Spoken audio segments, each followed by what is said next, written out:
እንመልከተው ሶፊ። እሺ ሰዓት የለንም ግርሜ ከቅዳሜው ጨዋታ ጋር አስተካከል በስፋቱ እንመለከተው ይሻላል። የሃቨርዝ ሚና በአርሰናል እግር ኳስ ክለብ ውስጥ አዲስ ነገር ይዞ ሊመጣ ይችላል።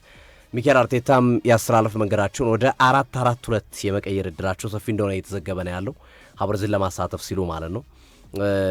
ኦዲጋርድ በዚሁ ብቃቱ የሚቀጥል ከሆነ ብቃቱ መሻሻል ካላሳየ ቦታውን ሊለቅ ይችላል ለሃቨርዝ የሚሉ ሀሳቦችም እየተደመጡ ነው ያሉት። በተለይ ትናንት ከኮረሽ ጋር የነበራቸው መናበብ ለኮረሽ አላስቆጠረም እንጂ 4 ንጹህ የጎል አጋጣሚዎችን ፈጥሯል። ይዜና ሃቨርዝ በብዛት ማለት ነው ጎላንም ሲያስቆጥር የሃቨርዝ እንቅስቃሴ ናትና ከሃቨርዝ ይለያል። ትናንት በጣም የተለየ እንቅስቃሴ ነው ያደረገው። በዚህ ሚኬል አርቴታም ተናግሯል።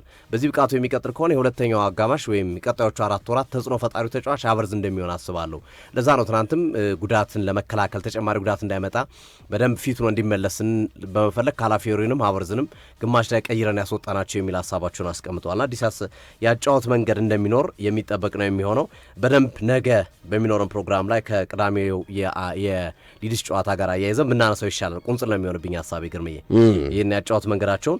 ሌላ ከአርሰናል ጋር በተያያዘ አዲስ ነገር ማልዲኒ ካኩሪ ግሪምስቢ እግር ኳስ ክለብን ለመቀላቀል ጫፍ ላይ ደርሷል። አርሰናል እስከ 3 ሚሊዮን ፓውንድ ድረስ ከሽያጩ እንደሚያገኝ ይጠበቃል ተብሎ ይታሰባል።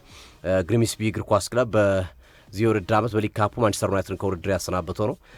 ማልዲኒ ካኩሪ በቋሚነት የ20 ዓመቱ ተከላካይ አልባናዊ ተከላካይ አርሰናል ለቆ ወደዚህ ክለብ ሊሄድ እንደሚችል እየተነገረን የሚገኘው። ሌላው ክሪስታል ፓላስ ማቴታን ለመሸጥ ስምምነት ላይ ስለመድረሱ እየተነገረን የሚገኘው ለኖቲንግሃም ፎረስት የሰጠው ዋጋ ከፍ ያለ መሆኑ ዝውውር እንዲዘገይ አድርጎታል። 40 ሚሊዮን ዩሮ አካባቢ ነው እየጠየቀ ያለው፣ ግን መፈጸም አይቀርም ተብሎ ይጠበቃል። ኖቲንግሃሞች አጥቂ ከመፈለጋቸው ጋር ተያይዞ ምትክ ብላ ያሰቧቸው 2 ተጫዋቾች ነው። አንደኛው የማንቸስተር ዩናይትድን ጆሹዋ ዚርኪዜን ወደ ክሪስታል ፓላስ በውሰትም ወይም በቋሚነትን ለማምጣት፣ አለበለዚያ ደግሞ የወልቭሱን የአጥቂ መስመር ተጫዋች ጆርጅ ስትራንድ ላርሰንን 45 ሚሊዮን ፓውንድ ሲደመር 5 ቦነስ አድርገው ክሪስታል ፓላሶች ለማምጣት እየተዘጋጁ ነው። የወልቭሱን አጥቂ ስትራንድ ላርሰንን ለማቴታ ምትክ ከወዲሁ እየሰሩ ነው የሚገኘውና ምናልባት ዚርኪዚም ዩናይትድ ለቆ ክሪስታል ፓላስን በቀሪዎቹ ሰዓታትና በቀሪዎቹ አንድ ቀን ነው የቀረው በሚቀጥሉት ሰዓታት ወደ ክሪስታል ፓላስ ሊያመራ እንደሚችል የመረጃ ምንጮች እየጠቀሱ ይገኛሉ። ግርምዬ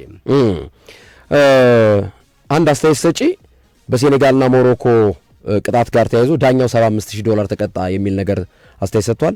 ከዳኛው ቅጣት ጋር የተያዘ ምንም አይነት ይፋዊ መረጃ አልወጣም። በምን ምክንያት ነው ዳኛው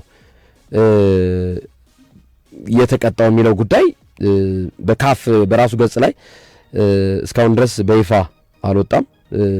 ዣን ዣኬት ንዳላ ዲሞክራቲክ ሪፐብሊክ ኮንጎ ነው። ስለዚህ ዳኛው ተቀጣ የሚለው መረጃ ልክ ትናንት ምን ነበር ሶፊ ስናነሳው የነበረው የግሬግ ፓውሰን ተቀጡ የሚለው ግሬግ ፓውሰን ተቀጡ አርሰናል ከማንቸስተር ዩናይትድ እየተባለ እየተወራ ዝም ብሎ ጥራዝ ነጠቅ ወሬ ማለት ነው። እርግጠኛ ያልሆነ ወሬ ከመሆኑ ጋር ተያይዞ እኚህ ዳኛም ንዳላም እዚህ ከቅጣቱ ጋር እንዳልተቀጡ ነው የተቀጡት።